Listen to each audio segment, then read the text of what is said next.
राधा करावचित पल्लव वल्लरी के, राधा पदांक बिलशन मधुर स्थली के, राधा यशोर मुखमत खगावली के, राधा बिहार विपुणे रमता मनो में, बंशी विभूषित करानवनीर दावात, पीतांबरादरुण बिंब फलाधरोष्ठात्,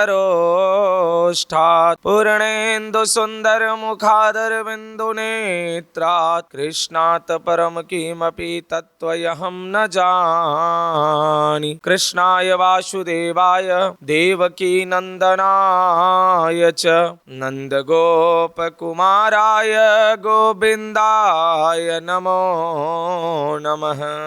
परम कृपालु सत्य सनातन जगत के पालन करता, जगत के नियंता भगवान श्री कृष्ण के चरणों में कोटि कोटि सहवंदन। प्रियालाल के चरणों में सत सत नमन। प्रातः स्मरणीय परम श्रद्धेय सद्गुरुदेव भगवान के चरणों में कोटि कोटि वंदन। राधा तत्व, राधा नाम में इतना सामर्थ्य है।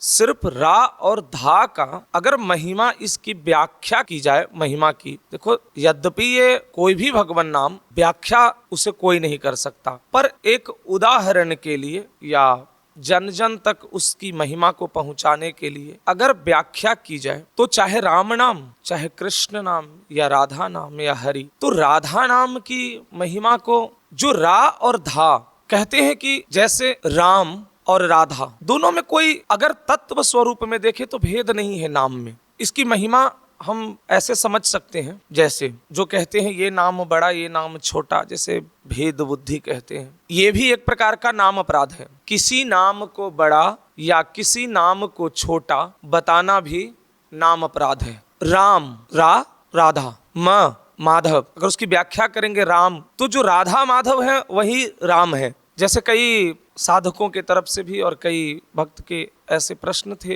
जिसका पहले भी सत्संग में गया है कि मिथिलेश नंदिनी श्री सियाजो, क्या वही किशोरी जो है? वो किशोरी जी ही है। जो वृषभानु नंदिनी किशोरी जो है वही मिथिलेश नंदिनी सियाजो। दोनों में तनिक कोई भेद नहीं है। जैसे राम और श्री कृष्ण में कोई भेद नहीं है, वही श्री राम है वही श्री कृष्ण है। कोई अवहेलना करते हैं कि ये नाम बड़ा है, ये नाम छोटा, ये नाम जपने से ज्यादा लाभ होता है, ये नाम जपने से कम लाभ होता है। तो सबसे पहले वो अभी तक ना तो भजन कर रहे हैं, ना उन्होंने सत्संग सुना है और ना उन्होंने भक्ति किया है। जो नाम में भेद बुद्धि करते हैं, अब नाम अपराध में निंदा प्रथम है नाम का, या अवहेलना या भेद बुद्धि, ये सब प्रथम नाम अपराधों में है, महत अपराधों में। नाम में अगर भेद बुद्धि हो जाए तो नाम कभी भी प्रकाशित नहीं होगा, नाम कभी भी प्रकाश नहीं लाएगा, नाम का रंग कभी नहीं चढ़ेगा। और जो कहते हैं हमने 10 वर्ष से नाम जप कर रहे हैं, 20 वर्ष से नाम जप कर रहे हैं, पर कोई भी ऐसा अनुभव नहीं हो रहा है, हृदय में कोई ऐसी बिल्कुल थोड़ा भी अनुभूति का कभी भान नहीं हुआ। क्यों? 10 वर्ष 20 वर्ष नाम जप करने पर अनुभूति नहीं होगी? हमने पहले भी कहा है कई सत्संगों में कि ईमानदारी से 1 वर्ष, सिर्फ 1 वर्ष ईमानदारी से कोई नाम जप करके देख ले। 3 महीने अगर विकलता के साथ अगर किसी का नाम जप हो जाए, रंग लाता है। 1 वर्ष तो कम से कम करके देखो, पर ईमानदारी से, भजन ईमानदारी से होना चाहिए। ठीक है, नाम जप रहे हैं, अब नाम की महिमा है, नाम का काम है कल्याण करना, उद्धार करना, नाम अमंगल होने नहीं देता, तो अब नाम भी जप रहे हैं और टीवी चल रहा है, चाहे नाना प्रकार के प्रपंच, तो ठीक है, नाम तो काम करेगा, पर जो आनंद का अनुभूति होना चाहिए, परमानंद की अनुभूति होना चाहिए, जो हमें थोड़ा भी प्रेम लक्षणा भक्ति की तरफ अगर जाना है तो फिर निरंतर स्थिर चित्त से नाम जपना पड़ेगा। अब राधा नाम को आधार कैसा बनाए, देखो रसिकों ने जो इस नाम का गुणगान किया है और इसकी महिमा का वर्णन किया, और सर्वप्रथम राधा नाम पिछले कुछ दशकों में इतना प्रकाशित हुआ, जबकि ये नाम की महिमा और प्रताप तो रसिकों ने, पर वृंदावन रस तत्व को रसिकों ने कहीं बाहर जाने दिया ही नहीं था। क्यों? क्योंकि ये इतनी ऊंची स्थिति की चीज है, क्योंकि ये निज महल की बात है प्रिया प्रीतम की। ये प्रेम तत्व, प्रेम रस जो है, ये निज नौन व्रत निकुंज का सार है, प्रेम का सार है यहाँ के वृंदावन के रसिकों ने। इसीलिए यहाँ के रसिक सब बाहर नहीं जाने देते थे इस तत्व का। कोई अगर चर्चा करना चाहे तत्व का, जब कोई संत महात्मा बाहर से आते थे तो प्रेम तत्व का चर्चा नहीं होती थी। उनको ये लगता था चलो ज्ञान की बातें हो जाएगी, शास्त्र की बातें हो जाएगी, वैराग्य की बातें हो जाएगी, पर प्रेम की चर्चा तो प्रेमियों के बीच में होता है। पूज्य गया प्रसाद जी, पूज्य बक्सर वाले मामा जी, वो प्रेम रस के प्रेम विभूति कहे जाते हैं, जिन्होंने सियाजू को ही अपना बहन मान लिया और बाल्यकाल से जो बहन माना, तो एक बार नहीं कई बार राखी बंधवाने आई सियाजू। राम दरबार उनके सामने लग रहा है, जैसी भावना कर रहे हैं वो उनके सामने है, ऐसी भाव में डूब करके पद गा रहे हैं। तो जो ये रसिक प्रेमी हैं, इनके सामने तो चर्चा होती थी रसिकों की, वृंदावन की रसिकों की, चाहे वो जनकपुर से आए हुए, मिथिला से या अयोध्या से कोई रस प्रेमी, पर जो वेदांत या ज्ञान मार्ग से आए हुए उनके सामने कोई चर्चा नहीं, क्योंकि निज बात जो है वो बाहर प्रकाशित नहीं की जाती। जब ध्रुवदास जी को पता चला कि वृंदावन के रस तत्व को प्रकाशित पुस्तक में किया गया है, जिसमें सेवक वाणी से संबंधित उसमें से था 42 लीला का, तो बड़ा उनको हृदय में क्षोभ हुआ। 42 लीला उन्होंने रचना किया है, इतना सुंदर। उन्होंने कहा हमारे प्रियालाल के, प्रिया प्रीतम के अंतरंग प्रकाशित कर दिया गया, ये प्रकाश का विषय है। जो लोग इसका प भी ना समझ सकते हैं प्रेम तत्व को, उनके सामने इसको ला करके रख दो। बड़ा वो फिर उनको जो उस समय के वर्तमान के संत जन उनको समझाए कि महाराज जी ये हमने इसलिए किया कि जो रस तत्व को अनुभव करना चाहते हैं जो साधक, ये उनके लिए प्रेम रस में प्रवेश पाना सबसे कठिन है। जब सारे मार्ग से होकर के आते हैं तो प्रेम में प्रवेश मिलता है। इतनी साधारण बात नहीं तो वृंदावन में रहते हुए प्रेम का कोई अनुभव नहीं होगा, कोई भान नहीं होगा। क्यों? क्योंकि आपने अभी इस प्रक्रिया तक पहुंचने में, जैसे घी निकालने के लिए पूरी प्रक्रिया करनी पड़ती है, सीधा दूध से घी निकालना संभव भी नहीं है, और अगर किसी तरीके से उसका अगर प्रयोग किया जाए तो वो सार्थक नहीं है। उसके लिए पहले दही जमाना होगा, उसके बाद उससे मक्खन निकालना होगा, फिर उसके बाद उसको घी की प्रक्रिया में ले जाना होगा। उसी प्रकार से पहले ज्ञान, शास्त्र, वैराग्य, इन सब चीजों की सार को जो समझने लग जाता है, उसको प्रेम में प्रवेश, चाहे वो पिछले जन्म हो सकता है, कई जन्मों से वो हो सकता है, पर किसी को सीधा प्रेम में प्रवेश मिल जाए, हाँ संत कृपा, कोई रसिक कृपा कर दे, तो कोई रसिक महात्मा की कृपा हो जाए तो सीधे प्रेम में प्रवेश हो सकता है। जैसे राधा बाबा सन्यास मार्ग से आए थे। अब पूज्य बाबा की बड़ी दुर्लभ प्रसंग है। तो वेदांत मार्ग से आए हुए सन्यासी भाई जी महाराज ने थोड़े उनको अनुभव कराया, तो वो भाई जी महाराज को अपना गुरु मान लिया, जबकि वो सन्यासी ब्राह्मण परिवार में, जिस जगह से राधा बाबा, पूज्य बाबा का प्रादुर्भाव हुआ है, प्रकट हुआ शरीर का, सौभाग्य है कि उसी स्थान से इस दास का भी प्रादुर्भाव हुआ, तो शरीर रूप में। तो अपने यहाँ वेदांत और शिव शक्ति उपासना को प्रधानता ज्यादा है। पूज्य बाबा भगवान शिव के अनन्य भक्त और माता के वात्सल्य स्वरूप में माता के सामने रहना बड़ा ही अनन्यता है। पर थोड़े सन्यास मार्ग में जाने के बाद जो पूज्य बाबा की तार्किक बुद्धि तो बहुत प्रवीण थी, वो इतनी प्रवीण कि वो मानते नहीं थे। तो जय दयाल गोयंदका जी के साथ सेठ जी, बड़े ही परम विद्वान और भगवत प्राप्त महापुरुष, उनके सामने उनके प्रवचन बहुत अच्छा लगता था पूज्य बाबा को, तो बाबा सुना करते थे, जाया करते थे। तो एक बार कलकत्ता में प्रवचन के दौरान सेठ जी से बहुत तर्क वितर्क हुआ, तो शास्त्रार्थ की नौबत आ गई। तो दोनों के बीच जब शास्त्रार्थ हुआ तो 15 दिन तक चला। अब शास्त्रार्थ खत्म होने का नाम ही नहीं ले रहा है। एक कमरे में दोनों शास्त्रार्थ करने में लगे हुए, तो थोड़े कुछ अनुभूति करा, वो ये मानने को तैयार नहीं है, सगुन साकार मानते ही नहीं थे पूज्य बाबा। तो जय दयाल गोयंदका जी ने अपना अचला ऐसे बाबा के ऐसे थोड़े पैर पर स्पर्श करा दिया। बस क्या थी, जिधर देख रहे हो चतुर्भुज स्वरूप भगवान विष्णु श्री हरि नारायण दिख रहे हैं। पूज्य बाबा बड़े बिल्कुल मतलब थोड़े घबराए, ऐसा कैसे हो सकता है, क्योंकि वो मानते नहीं थे सगुन साकार, बिल्कुल निराकार ब्रह्म में, जबकि प्रारंभिक से शिव शक्ति उपासना से थी। पर फिर उन्होंने ध्यान उनका गया कि अचला रखा हुआ है, उन्होंने अचला हटा दिया और बोला अब अनुभव करा दो। इतने हठी कि अभी अनुभव हुआ है, कह रहे हैं कि हमको अब करा के दिखाओ, ये माया का मेरे ऊपर नहीं चलेगा। अब माया अभी तक मतलब एकदम बिल्कुल कट्टर सन्यासी जो कहते हैं। तो जय दयाल गोयंदका जी ने कहा, तब तक वो राधा बाबा नहीं है, राधा बाबा तो राधा नाम से बन गए राधा बाबा। गिरधर और अलग अलग उनके नाम से संबोधन होती थी, पर ऐसे गिरधर उनका। जब सेठ जी ने कहा कि आप गोरखपुर जाइए और वहां हम आपसे मिलेंगे, तब हम इसका जो है जो शास्त्रार्थ यहाँ शुरू हुआ है वहां पूर्ण विराम होगा। और वहां एक संत हैं, बड़े अच्छे संत हैं, उनसे भी मिलेंगे। ये कह करके उन्होंने पूज्य बाबा को ट्रेन बैठा दिया और ट्रेन बैठा करके मुस्कुरा दिए, क्योंकि लीला कुछ और थी। जैसे ही बाबा उतरे, 2-3 दिन के थके हारे आए। अब जब गीता वाटिका आते हैं तो उसमें भी कई लीलाएं हुई। पूज्य बाबा ने कहा, यद्यपि वो किसी भी सवारी गाड़ी का वो कभी भी प्रयोग नहीं ऐसे करते थे, पर अब उस समय तो ट्रेन से उनको आना पड़ा, काफी दूर है कलकत्ता से। और उसके बाद यहाँ भी इनको बग्घी मिला, जो घोड़ों के द्वारा जो जोती हुई जो होती थी, तो किसी जानवर द्वारा चलाई गई। इस पर पूज्य बाबा बिल्कुल ही नहीं बैठते थे। सन्यासी भी थे और बड़े ही कट्टर धर्म का पालन करते थे। बोले कि नहीं, किसी जानवर को हम अपना मतलब ये नहीं कर सकते हैं कि हम कष्ट दें अपने लिए, ऐसी उनकी भावना थी। पर वो भूखे थे, 2-3 दिन हो गए, बहुत परेशान और बड़े थके हारे, तो बड़े थोड़े बाबा खिन्न से थे। फिर वो उनको बताया गया कि यहाँ भाई जी महाराज नहीं मिलेंगे, हनुमान प्रसाद पोद्दार जी मिलेंगे वो गीता वाटिका। वहाँ कार्यालय थी, जहाँ गीता प्रेस की कार्यालय थी। फिर उनको गीता वाटिका में ले जाया गया। वहाँ गए तो जैसे ही वहाँ पे कीर्तन चल रहा था, नाम कीर्तन, वहाँ हमेशा नाम कीर्तन होता था भाई जी महाराज के यहाँ, आज भी होता है। जैसे वहाँ पहुँचे, पूज्य भाई जी महाराज कीर्तन से छोड़ करके बाहर आए। महापुरुष हैं सब, त्रिकालदर्शी हैं, सब पता है उनको। जैसे ही बाहर आए और आ करके हाथ जोड़ दिया, क्योंकि सन्यासी वस्त्र, सन्यासी वेश और गृहस्थ संत हैं भाई जी महाराज। पूज्य बाबा सन्यासी और ब्राह्मण भी हैं, और पूज्य भाई जी महाराज वैश्य परिवार से हैं, तो ब्राह्मणों को बहुत आदर करते थे। उन्होंने हाथ जोड़ दिया। जैसे ही झुकना चाहा तो पूज्य बाबा ने रोक दिया, पर फिर भी वो नहीं मान रहे थे। पर दोनों हाथ जब पकड़ के और पूज्य भाई जी महाराज साष्टांग होकर के दोनों चरण पूज्य बाबा को पकड़े, इस प्रकार से जैसे ही दोनों चरण पकड़ा पूज्य बाबा के, उसी समय श्री कृष्ण का अनुभव हो गया।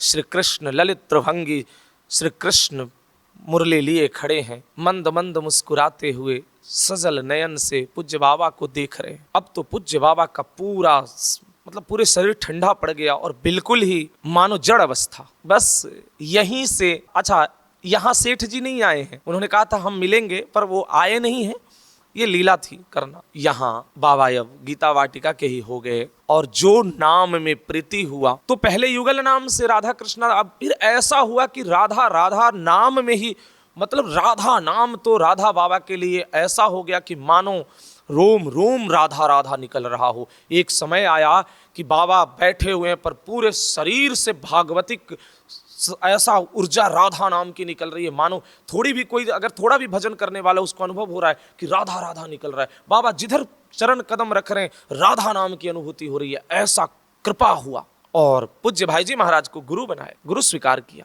सन्यासी, ब्राह्मण और गृहस्थ संत भाई जी महाराज। इसीलिए संत की महिमा और उसके भजन का महत्व है, शरीर का नहीं। कहाँ है, क्या है? रैदास जी सिद्ध हैं, कबीरदास जी सिद्ध हैं, सदन कसाई जी सिद्ध हैं। तो नाम जापक की ऐसी स्थिति हो जाती है कि कोई और साधन से शायद इतनी ऊंची स्थिति प्राप्त हो जाए, क्योंकि अन्य साधनों में अपना अहंकार और आश्रय खुद का होता है, पर नाम जप में, नाम जप करने वाला प्रेमी नाम से प्रेम हो जाता है और इष्ट को ही सर्वस्व और गुरु को सर्वस्व मान लेता है, क्योंकि इष्ट की कृपा ही उसको हर पल अनुभव कराता है। और जब तक इष्ट की कृपा नहीं तब तक, और ये होगा नाम जप से। तो राधा नाम की महिमा रसिकों ने वृंदावन में रखा, और यहाँ का जो प्रेम रस तत्व का जो सार है, प्रेम रस तत्व का जो अलौकिक बहती जो रसधारा है, उसको बाहर नहीं प्रकाशित होने दी। ये गुप्त है, जो अधिकारी है वो प्राप्त करेगा, जो अनाधिकारी है वो वंचित रहेगा। तो बड़ा दुर्लभ है रस तत्व। देखो किशोरी जी को प्रेम रसदात्री कहा जाता है। आनंद प्रेम से परिपूर्ण नौ नृत्य निकुंज विलासिनी, मोहन मनमानी मोहन सुखदानी रसिक अनन्य भोरी सखी ने जिस प्रकार से अपना भाव प्रकट किया है, नागरीदास जी ने अपना भाव प्रकट किया है राधा नाम का। पूज्य सतगुरुदेव भगवान ने, पूज्य महाराज श्री, राधा नाम जपना कोई साधारण बात नहीं है। प्रीति ही नहीं होगी जब तक कि कृपा ना हो जाए, चाहे वो कृपा प्रियालाल का हो या कोई उनके प्रेमी का। तभी जब उनका कोई प्रेमी अगर कृपा कर दे, लगा दे तो लग जाओगे, नहीं तो प्रियालाल की कृपा से ऐसे तो संभव नहीं है। ये बड़ा दुर्लभ है, बड़ा दुर्लभ है। राधा नाम जीवन आधार है, राधा नाम सर्वस्व है। सिर्फ राधा नाम प्रियालाल के अंतरंग तक पहुंचा देगा, जहां सहचरी और सखियों ने जो प्रेम प्राप्त किया और प्रेम लीला में प्रवेश करके प्रिया प्रीतम के सेवा में, उनकी परिचर्या में अपना सर्वस्व समर्पित किया, उस जगह तक पहुंचा दे। इतनी सामर्थ्य है राधा नाम में। आचार्य की कृपा और सदगुरुदेव के वचनों का पालन और वचनों का भरोसा, वचनों पर विश्वास होनी चाहिए, अडिग विश्वास, सहज में रीझ जाए। राधे राधे। डब्लू प्रजापति जी का प्रश्न है, महाराज जी बिना मन लगे नाम जप करता हूँ और करोड़ नाम जप कर लेते हैं, तो क्या इससे हमें इष्ट दिखाई देंगे या उनके दर्शन हो जाएंगे? हाँ, नाम जप बिना मन लगे भी कर रहे हैं तो कोई दिक्कत नहीं है। नाम जप खूब करें, वो धीरे धीरे वो अपने आप मन लगने लगेगा। और नाम जप प्रारंभिक तो ऐसा ही होता है कि मन लगता ही नहीं है, मन को लगाना पड़ता है। तो सर्वप्रथम आपको मन को लगाना ही पड़ेगा, और जब मन लगने लगेगा तो फिर वो अपने आप नाम चलने लगता है, आनंद हृदय में आने लगता है, रह रह के आनंद की उमगन होने लगता है। ये जब आगे बढ़ता है तो, पर शुरुआत में नहीं, प्रारंभिक में तो खूब नाम में लगाना पड़ेगा जबरदस्ती। कभी कभी तो बिल्कुल नहीं भजन होगा कई दिनों तक, तो उसके लिए खूब कीर्तन करिए। जब किसी से नाम जप ना होने लगे, भजन ना हो, तो जबरदस्ती बैठ करके कीर्तन करना चाहिए, नाम कीर्तन। तो जब नाम कीर्तन हम करेंगे तो जो कोई ऐसा हमारे जो पाप होते हैं वो उस समय हावी होते हैं, या तमोगुण हावी होता है, तो वो नाम में नहीं लगने देता है। तो उस समय कीर्तन करने से हमारा जो है वो चित्त पवित्र होता है, मन पवित्र होता है, तो फिर नाम में लगने लगता है। तो नाम में इस प्रकार लगाएं, नाम में तो लगाना पड़ेगा। अच्छा, अब रही बात कि 1 करोड़ नाम जप के बाद इष्ट के दर्शन, तो पहले तो कि इष्ट के दर्शन के लिए मन लगाना पड़ेगा। दूसरा, 1 करोड़ नाम जप नहीं, 1 करोड़ से 13 करोड़ नाम जप का एक सत्संग जो है वो बनाया हुआ है, किया हुआ है सत्संग, उसका चैनल पर गया हुआ है। आप उसमें देखिए कितने करोड़ नाम जप पर क्या है, जिसमें 1 करोड़ नाम जप से हमारा शरीर पवित्र होता है। जो पूर्व में जो सत्संग गया है उसमें बताया गया है कि 1 करोड़ नाम जप से शरीर पवित्र होता है। इष्ट के दर्शन के लिए 8 करोड़ नाम जप से इष्ट के जो है हमारी अनुभूति होने लग जाती है और इष्ट का दर्शन होने लगता है। तो 8 करोड़ नाम जप होगी तब इष्ट का दर्शन होता है। पर हाँ, 1 करोड़ नाम जप के बाद से ही जब हमारा शरीर पवित्र हो जाएगा, हमारा मन पवित्र होने लगेगा, तो अपने आप जो है हमारा भजन प्रकाशित होने लगेगा, हमारा जो है अनुभूति जो है वो होने लगता है। चाहे स्वप्न की अच्छी या आंतरिक मन का प्रसन्नता, आनंद हृदय में, आनंद का उमगन, संतों के प्रति प्रेम होना, प्रभु के प्रति प्रेम होना, ये सब 1 करोड़ नाम जप के बाद आने लगता है धीरे धीरे। पर इसके लिए आपको अभ्यास करना पड़ेगा कि मन लगाएं भी। ठीक है, हमेशा निरंतर नहीं लग रहा है मन, कुछ देर तो लगाएं, कुछ देर मन को लगाएं और लगा करके नाम जप करें तो और आनंद आएगा। पर बढ़िया है, आप नाम जप कर रहे हैं, 1 करोड़ नाम जप की जो आपकी भावना है कि 1 करोड़ नाम जप हम करें, ठीक है, मन लगे या ना लगे, पर अच्छा है, आप नाम जप करते रहिए, बहुत अच्छा है। ये मंगल ही करेगा और ये आपका कल्याण ही करेगा, तो इसलिए नाम जप करते रहिए, कोई इसमें बिल्कुल ही कोई शंका ना करें और खूब नाम जप करिए। राधा वल्लभ शेरवंश आशुतोष जी का प्रश्न है, महाराज जी अगर कोई व्यक्ति बिना गुरु बनाए नाम जप करता है और सत्य आचरण करता है, और अगर उसकी इस दौरान मृत्यु हो जाए, तो क्या उसका उद्धार हो जाएगा या उसे भगवत प्राप्ति हो जाएगी? हाँ, बिल्कुल कोई संशय नहीं है। देखो, एक नाम त्रैलोक ही तारे, तो उद्धार में कोई संशय नहीं है। हाँ, गुरु जरूरी इसलिए है कि गुरु हर कदम पर मार्गदर्शन करता है। गुरु जो हमारे जीवन का उद्देश्य है इस शरीर धारण करने का, उसका आभास करा करके, मार्गदर्शन दे करके उस तत्व में स्थित कर देता है जिस तत्व के लिए हम जन्म जन्म से भटकते रहे हैं। गुरु का काम है जो इष्ट में लगा दे, गुरु का काम है जो हमारा इस शरीर धारण करने का उद्देश्य बता दे। पर अगर कोई बिना गुरु दीक्षा लिए या गुरु के चरणों में लगे बिना वो नाम जप अगर कर रहा है, गुरु नहीं मिला, नाम जप खूब किया, खूब नाम जप किया और शरीर छूट गया, और अगर अंतिम नाम से ही उसकी अंतिम शरीर पूरा हुआ, तो उसे भगवत प्राप्ति हो जाएगी, इसमें कोई संशय नहीं। पर अब ये देखना होगा कि वो नाम जप किस प्रकार का हुआ है, कैसा हुआ है। पर अगर नाम जप हुआ है तो उसे उद्धार होने में तो कोई संशय नहीं है, उद्धार तो हो जाएगा। पर इसमें एक बात ध्यान रखना है कि उद्धार होना, कल्याण होना और भगवत धाम जाकर के भगवान के नित्य धाम में उनकी सेवा करना, ये दोनों में फर्क है। अब उसके लिए तो बिना गुरु के, हमें नहीं कहीं ऐसा लगता है कि बिना गुरु के नित्य धाम में प्रवेश, अब कृपा कर दे प्रभु तो वो भी संभव है, पर जो संत महात्माओं से सुना शास्त्रों की बात है कि गुरु जरूरी होता है, क्योंकि जो निज मंत्र होता है भगवत धाम में प्रवेश कराने के लिए वो गुरु के ही द्वारा दिया जाता है, जो आचार्य परंपरा से, आचार्य परंपरा इसीलिए बनाई गई है। तो गुरु के बिना दिए निज मंत्र या गुरु शरणागत हुए बिना निज धाम में जाने में संशय है। जैसे उदाहरण महापुरुषों की होती है, नामदेव जी को कच्ची मटकी कह देने पर, जबकि वो कितने बार भगवान के साक्षात्कार प्राप्त किए हुए हैं, भगवान मिलते हैं, बात कर रहे हैं उनसे, भगवान विट्ठल, पर गुरु नहीं बनाए। अनन्य नाम जापक है, दिन रात नाम में लीन है, भगवान सामने है, भगवान दर्शन दे रहे हैं, पर गुरु कोई नहीं। तब कच्ची मटकी कह देने पर करमैती बाई जी ने कच्ची मटकी कह दिया था। तो जाकर के पूछते हैं कि विट्ठल क्या हम कच्ची मटकी हैं? तो बोले हाँ। तो कैसे? तुम हमसे बात करते हो, मिलते हो, दर्शन देते हो, और क्या चाहिए हमको? तो इसका तुमको सार जानना है तो तुम गुरु बनाओ। तब वही जाते हैं जहाँ बताए थे कि वहाँ मंदिर में, शिव मंदिर में जाओ। वहां गए तो शिव मंदिर में भगवान शिव के शिवलिंग पर पैर रख करके वो सोए हुए थे। अब ये गए तो शिव शिव शिव, अरे ये क्या है, ये क्या है विट्ठल, देखो तो इनके पास हमको गुरु बनाने इनको भेजा गया। अरे ये तो महात्मा छोड़ दे, गुरु तो छोड़ दे, ये तो साधारण संसारी भी नहीं है जिसमें थोड़ी भी इनमें आस्तिकता हो। ये तो घोर नास्तिक है, भगवान के ऊपर शिवलिंग पर पैर रखे हुए। और जाकर के उनको डांटना शुरू कर दी। तो उन्होंने कहा मेरा चरण हटा करके जहां शिवलिंग नहीं है वहां रख दो, बस जहां भी चरण हटाए वहीं शिवलिंग, जहां रखने जाए वहीं शिवलिंग। तब इनको अनुभव हुआ तो चरण में गिर जाते हैं और फिर गुरु स्वीकार करते हैं, उनको प्रार्थना करते हैं कि आप हमें शिष्य स्वीकार करें। तब फिर जाकर के, तो जब जैसे ही गुरु स्वीकार कर लिया उनको और उन्होंने शिष्य स्वीकार किया, समदर्शी तत्वदर्शी हो गए। जित देखूं तित श्याम खड़े, जहां भी देख रहे हैं वहीं से।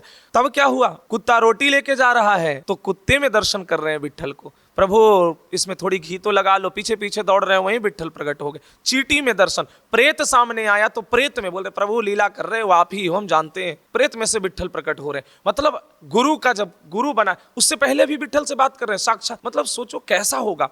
मतलब गुरु के बिना अगर किसी को भगवत प्राप्ति हो जाए, छोटी मोटी कोई सिद्धि आ जाए तो उसकी पैर जमीन पे नहीं रहेंगे, अपने आप को महागुरु बना लेता है। और यहाँ तो भगवत साक्षात्कार कई बार हो चुका है, पर भगवान कह रहे हैं गुरु बनाओ। भाई स्वयं श्री कृष्ण ने संदीपनी जी को गुरु बनाया। भाई वो उनको क्या है, जिनकी श्वासों से सारे वेद प्रकट हो रहे हैं, उनको क्या कोई ज्ञान की जरूरत थी? पर नहीं, एक प्रगट में एक गुरु के सानिध्य और उनके वचन की जरूरत पड़ती है, जो हमें मार्गदर्शन दे करके जीवन में आगे बढ़ाए। भगवान श्री राम रघुकुल नंदन जब वशिष्ठ जी कुल गुरु हैं, तो विश्वामित्र जी उनके शस्त्र और शास्त्र के भी गुरु हैं, दो गुरु। तो इसीलिए कहा गया है कि गुरु जरूरी है जीवन में, गुरु चाहिए। पर हाँ, अगर कोई नाम जप बिना गुरु के कर रहा है तो उद्धार फिर भी होगा। पर हम कहते हैं कि खूब नाम जप करो, अपने आप हृदय में आ जाएगा। वो प्रभु कृपा करके कोई ना कोई जो ऐसे सामर्थ्य गुरु होगा वो उनके पास पहुंचा देंगे, अगर ईमानदारी से नाम जप किया जाए। राधे राधे। रमाबाई जी महाराष्ट्र से। महाराज जी, सत्संग सुनने से क्या उद्धार हो सकता है? हम सत्संग सुनते हैं और मन भी लगाते हैं उसमें। बिल्कुल हो जाएगा। सत्संग तो अति दुर्लभ है, सत्संग से तो उद्धार में कोई संशय ही नहीं है। सत्संग भाग्योदयेन बहुजन्म समर्जितेन सत्संग मन चलवते पुरुषो यदावे अज्ञान हेतु मोह मदांधकार नासम विदाय ही तदोदयते विवेक। तो सत्संग बहुत जन्मों का भाग्य उदय होता है तो सत्संग की प्राप्ति होती है, तब सत्संग में मन लगता है। सत्संग अति दुर्लभ है और सत्संग से अज्ञान का नाश होता है, मोह का नाश होता है, पाप वृत्ति का नाश होता है। देखो, निरंतर सत्संग करने वाला विवेक को प्राप्त होता है। बिन सत्संग विवेक न होई, राम कृपा बिन सुलभ न सोई। तो सत्संग से विवेक की प्राप्ति होती है और विवेकवान हमेशा जीवन के सत्य मार्ग पर चलने के लिए अपने आप को प्रेरित करते हैं। तो इसीलिए सत्संग सुनने वाले का कल्याण में कोई संशय ही नहीं है। पर सत्संग को अगर सुन करके उसको चित्त में धारण करे, जैसे मत कथा वाचकम नित्यम, मत कथा श्रवणे रतम, मत कथा प्रीत मनसम, नाहम तिक्षामि तम नरम। श्री भगवान कह रहे हैं कि जो मेरे कथा को सुनाता है या जो मेरे कथा को सुनता है, श्रवण करता है, मत कथा वाचकम नित्यम, जो वाचता है, सुनाता है, और मत कथा श्रवणे रतम, जो मेरे कथा को सुनता है, मत कथा प्रीतमंशम, जो हमारी कथा से प्रीति करके उसको चिंतन करता है, अपने चित्त में उतारता है, नाहं त्यक्ष्यामि तं नरं, मैं उसे कभी भी नहीं भूलता, मैं उसे कभी भी नहीं विसारता, कभी नहीं छोड़ता, उसका उद्धार में कोई संशय नहीं, उसे मैं अपना समझता हूं, अपना ही मानता हूं, वो मेरा हो जाता है। स्वयं भगवान कह रहे हैं। तो सत्संग सुनने वाले को भगवान अति शीघ्र उस पर कृपा करते हैं। जैसे आप अगर सत्संग सुन रही हैं या जो भी सत्संग सुनते हैं, उन सबके लिए है कि सत्संग बहुत ऐसे भी, देखो इस जीवन में सत्संग बहुत जरूरी है। जो कोई भी भगवत मार्ग पर चला हो और वो कह दे कि बिना सत्संग के, तो ये बिल्कुल मानने योग्य नहीं है। बिना सत्संग सुने कोई भगवत मार्ग पर या भगवान से प्रीति होना या भगवान के नाम में लगना, रूप में लगना, ये संभव ही नहीं है। क्योंकि सत्संग जो है वो हमें भगवान के प्रति आसक्ति पैदा करता है, भगवान के चरणों में लगाता है, भगवान के भजन कीर्तन में लगाता है, भगवान के प्रति हमारा प्रेम को हमारे हृदय में जो है वो कहीं ना कहीं स्फुरित करता है। तो जो सत्संग है वो अति दुर्लभ है। तो सत्संग सुनने वाले का तो उद्धार में संशय ही नहीं है। आप तो बहुत ही अच्छा कर रही हैं, बहुत सुंदर है कि आप सुन रही हैं, खूब सत्संग सुनिए और सत्संग को सुनने के बाद उसको चित्त में उतारिए, चित्त में धारण करिए। क्योंकि सत्संग सुनने के बाद जब आप उसको मनन करेंगे, चिंतन करेंगे, जैसे कोई कथा भाव में चल रहा हो कि प्रभु ने एक भक्त को कैसे उद्धार किया, चाहे वो गजेंद्र प्रसंग हो, गजेंद्र मोक्ष की, या कुंती जी की हो, या कोई भी प्रसंग हो, अजामिल प्रसंग हो, ध्रुव जी के प्रसंग हो, चाहे किन्हीं का भी, जो भी कथा में तो यही प्रसंग होगा। कथा का मतलब ही है कि भगवान के चरित्रों का गायन और भगवान के चरित्रों का श्रवण, भगवान के चरित्रों का गुणगान, उनकी रूप लीला गुण का गुणगान। तो इन चरित्रों के सुनने के बाद इनको आप मनन करें, इनको चिंतन करें, इनको चित्त में धारण करें। और जब चित्त में उतारने लगेंगे, चिंतन में लाने लगेंगे, तो फिर ये आपको प्रभु के चरणों में, प्रभु के चरणों के प्रति प्रीति आपको होने लगेगा और प्रीति आपके अंदर स्फुरित होने लगेगा। तो सत्संग बहुत ही जल्दी भगवान के चरणों की प्रेम में लगाता है जो सत्संग है, और जल्दी प्रेम प्रकट करता है। सत्संग अति दुर्लभ है, इसीलिए कहा गया है सत्संग संत समागम हरि कथा तुलसी दुर्लभ दोय, सुतदारा लक्ष्मी पापी के घर होय। क्योंकि संत समागम और हरि कथा बहुत दुर्लभ है, बहुत दुर्लभ है। इसीलिए संत समागम हरि कथा अगर मिल रहा हो, सत्संग मिल रहा हो, तो उसे तो एकदम मतलब अहोभाग्य समझ करके अपना और उसे श्रवण करना चाहिए, उसमें बिल्कुल ही अपना चित्त को लगाना चाहिए। बहुत ही दुर्लभ है सत्संग, बहुत दुर्लभ है। इसीलिए बहुत भाग्यशाली है वो जो सत्संग को सुनते हैं, सत्संग को श्रवण करते हैं और सत्संग में अपनी प्रीति लगाए हुए हैं। नहीं तो कौन सुनता है, कौन समय निकाल रहा है, कहता है समय ही नहीं, ये कार्य है, वो कार्य है, घर गृहस्थी में दुनिया भर के कार्य है, सब कार्य आप 24 घंटे करते हो, पर आधे घंटे भी सत्संग सुनने का समय नहीं। पर जो सत्संग सुन करके उसको अगर उतारे, पर ईमानदारी से सत्संग सुने, कि ऐसा नहीं सत्संग चल रहा है और एक तरफ प्रपंच की वार्ता 4 लोग बैठ के करें, वो फिर सत्संग का लाभ नहीं है, बल्कि वो और फिर लाभ हुआ नहीं, ऊपर से पाप बटोर लिए प्रपंच करके। तो वो नहीं करना है। सुनने का मतलब होता है कि सत्संग को स्थिर चित्त से सुनकर अपने हृदय में उतार करके उसको चिंतन मनन करके प्रभु का, उस रूप का, उस लीला का हम अपने चित्त में उसको उतार कर गुणगान करें, उसी को बार बार चिंतन में लाएं, तब जाकर के सत्संग अति दुर्लभ। इसीलिए कहा गया है सत्संग फिर हमारा उद्धार का कारण बन जाए। महाराज जी, कई लोगों के प्रश्न आ रहे थे, क्या बिना गुरु बनाए इष्ट का प्रेम प्राप्त हो सकता है? बिना गुरु बनाए प्रेम प्राप्त तो प्रभु कृपा करे तो हो सकता है, पर मार्ग जो है, हम किस मार्ग में जाना चाहते हैं, जैसे कि हमको कहीं जाना है, कोई मंजिल तक पहुंचना हो और हमको मार्ग बिल्कुल नहीं पता हो, तो हम कहीं भटक सकते हैं। कोई घने जंगल की तरफ से चले जाएं, कहीं कुछ चले जाएं, तो उसमें क्या है कि भटकाव बहुत है। अब जब गुरु की प्राप्ति होती है तो सीधा सीधा मार्ग मिल जाता है, गुरु के बताए हुए मार्ग, गुरु के द्वारा दी गई जो नियम पद्धति, क्या हमें जपना है, कैसे हमें दिनचर्या रखनी है, कैसे हमें पाठ करना है, क्या हमारा मंत्र है, ये सब गुरु ही प्राप्त कराता है। अब जैसे है ना मोक्ष मूलम गुरु कृपा, तो बिना गुरु के मोक्ष भी नहीं कहा जाता है संभव है। अच्छा, प्रभु की प्रेम प्राप्ति के लिए तो गुरु बिल्कुल ही जरूरी है, क्योंकि बिना गुरु के प्रभु की प्रेम प्राप्ति का मार्ग ही हमें नहीं प्रशस्त होगा कभी। ये माया, पहले तो ये हमें समझना होगा कि हम हैं कहां। हम हैं ऐसी जगह जहां चारों तरफ घोर माया का एक जाल बिछा हुआ है, कुछ तो बाहरी और कुछ हमारे आंतरिक, जिसमें सबसे प्रबल आंतरिक है। बाहर से तो हम लड़ लेंगे, पर आंतरिक जो लोभ मोह मत मत्सर काम क्रोध, ये जो 6 जो कहा जाता है प्रबल शत्रु, ये इनसे हमें लड़ना है। तो इन सब में लड़ने के लिए हमें गुरु की जरूरत पड़ेगी।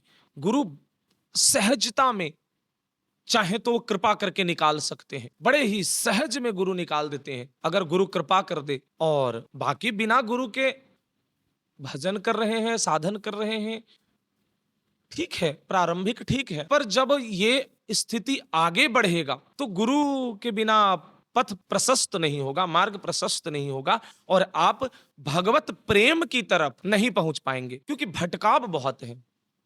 जैसे हम समुद्र में कूद गए, हमको तैरने भी थोड़ा आता है, तो हम समुद्र में कूद गए, पर जब हम समुद्र में कूद गए हैं और समुद्र की गहराई का थाह पता नहीं है, तो क्या होगा? हम थोड़े जितना अपना प्रयास होगा उतना तो तैरेंगे, उसके बाद डूब जाएंगे, क्योंकि अपना बल का अहंकार है, हमको तैरने आता है, इसका अहंकार है। अब जिसको तैरना नहीं आता है वो समुद्र में कूदेगा ही नहीं। भैया हमें तो आता ही नहीं, कूदेंगे गिर जाएंगे, डूब जाएंगे, मर जाएंगे बस। तो वो क्या करेगा? वो नौका का तलाश करेगा, जहाज का तलाश करेगा, उसमें वो चढ़ेगा और उससे जाएगा, क्योंकि उसको अपना अहंकार है ही नहीं ना, क्योंकि आता ही नहीं है उसको। उसी प्रकार से जिसका गुरु का सहारा मिल जाता है, गुरु रूपी नौका का सहारा मिल जाता है, वो सवार होकर के सहजता से पार कर लेता है। और जो खुद से तैर करके, अब वही है, या तो आप खुद या तो ऐसा तैराक बनो, इतनी बड़े तैराक बनना होगा कि तुम पार करो खुद से तैर के, और नहीं तो गुरु रूपी नौका में सवार होकर के चले जाओ। पर प्रेम प्राप्ति तो या निज धाम की प्राप्ति बिना गुरु के बहुत मुश्किल है, अति दुर्लभ है। इसीलिए गुरु जरूरी है जीवन में, क्योंकि गुरु के बिना नहीं तो हम भटक जाएंगे, हम मार्ग भटक जाएंगे। नामदेव जी को कच्ची मटकी कह देने पर, जबकि वो कितने बार भगवान के साक्षात्कार प्राप्त किए हुए हैं, भगवान मिलते हैं, बात कर रहे हैं उनसे, भगवान विट्ठल, पर गुरु नहीं बनाए। अनन्य नाम जापक है, दिन रात नाम में लीन है, भगवान सामने है, भगवान दर्शन दे रहे हैं, पर गुरु कोई नहीं। तब कच्ची मटकी कह देने पर तो जाकर के पूछते हैं कि विट्ठल क्या हम कच्ची मटकी हैं? तो बोले हाँ। तो कैसे? तुम हमसे बात करते हो, मिलते हो, दर्शन देते हो, और क्या चाहिए हमको? तो इसका तुमको सार जानना है तो तुम गुरु बनाओ। तब वही जाते हैं जहां बताए थे कि वहां मंदिर में, शिव मंदिर में जाओ। वहां गए तो शिव मंदिर में भगवान शिव के शिवलिंग पर पैर रख करके वो सोए हुए थे। अब ये गए तो शिव शिव शिव, अरे ये क्या है, ये क्या है विट्ठल, देखो तो इनके पास हमको गुरु बनाने इनको भेजा गया। अरे ये तो महात्मा छोड़ दे, गुरु तो छोड़ दे, ये तो साधारण संसारी भी नहीं है जिसमें थोड़ी भी इनमें आस्तिकता हो। ये तो घोर नास्तिक है, भगवान के ऊपर शिवलिंग पर पैर रखे हुए, और जाकर के उनको डांटना शुरू कर दिया। तो उन्होंने कहा मेरा चरण हटा करके जहां शिवलिंग नहीं है वहां रख दो, बस जहां भी चरण हटाए वहीं शिवलिंग, जहां रखने जाए वहीं शिवलिंग। तब इनको अनुभव हुआ तो चरण में गिर जाते हैं और फिर गुरु स्वीकार करते हैं, उनको प्रार्थना करते हैं कि आप हमें शिष्य स्वीकार करें। तब फिर जाकर के, तो जब जैसे ही गुरु स्वीकार कर लिया उनको और उन्होंने शिष्य स्वीकार किया, समदर्शी तत्वदर्शी हो गए, जित देखो तित श्याम खड़े, जहां भी देख रहे हैं वहीं से। तब क्या हुआ? कुत्ता रोटी लेके जा रहा है तो कुत्ते में दर्शन कर रहे हैं विट्ठल को, प्रभु इसमें थोड़ी घी तो लगा लो, पीछे पीछे दौड़ रहे हैं, वहीं विट्ठल प्रकट हो गए। चींटी में दर्शन, प्रेत सामने आया तो प्रेत में बोल रहे प्रभु लीला कर रहे हो, आप ही हो, हम जानते हैं। प्रेत में से विट्ठल प्रकट हो रहे हैं। मतलब गुरु का जब गुरु बना, उससे पहले भी विट्ठल से बात कर रहे हैं साक्षात। मतलब सोचो कैसा होगा, मतलब गुरु के बिना अगर किसी को भगवत प्राप्ति हो जाए, छोटी मोटी कोई सिद्धि आ जाए तो उसकी पैर जमीन पे नहीं रहेंगे, अपने आप को महागुरु बना लेता है। और यहां तो भगवत साक्षात्कार कई बार हो चुका है, पर भगवान कह रहे हैं गुरु बनाओ। भाई स्वयं श्री कृष्ण ने संदीपनी जी को गुरु बनाया। भाई वो उनको क्या है, जिनकी श्वासों से सारे वेद प्रकट हो रहे हैं, उनको क्या कोई ज्ञान की जरूरत थी? पर नहीं, एक प्रगट में एक गुरु के सानिध्य और उनके वचन की जरूरत पड़ती है, जो हमें मार्गदर्शन दे करके जीवन में आगे बढ़ाए। भगवान श्री राम रघुकुल नंदन जब वशिष्ठ जी कुल गुरु हैं, तो विश्वामित्र जी उनके शस्त्र और शास्त्र के भी गुरु हैं, दो गुरु। तो इसीलिए कहा गया है कि गुरु जरूरी है जीवन में, गुरु चाहिए। पर हाँ, अगर कोई नाम जप बिना गुरु के कर रहा है तो उद्धार फिर भी होगा। पर हम कहते हैं कि खूब नाम जप करो, अपने आप हृदय में आ जाएगा। वो प्रभु कृपा करके कोई ना कोई जो ऐसे सामर्थ्य गुरु होगा वो उनके पास पहुंचा देंगे, अगर ईमानदारी से नाम जप किया जाए। राधा वल्लभ लाल की जय।